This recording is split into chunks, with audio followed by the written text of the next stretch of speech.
కవినై కవితనై భార్యనై భర్తనై కవినై కవితనై భార్యనై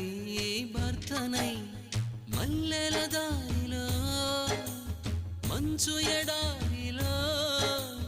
మల్లెల దారిలో మంచు ఎడారిలో పన్నీటి జయగీతాల కన్నీటి జలపాతాల నాతో నేను అనుగమిస్తూ నాతో నేనే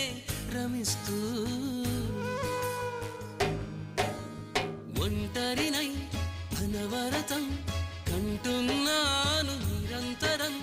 కలల్ని కథల్ని మాటల్ని పాటల్ని రంగుల్ని రంగవల్లుల్ని కావ్య కన్యల్ని ఆడపిల్లల్ని జగమంత కుటుంబం నాది ఏకాకి జీవితం నాది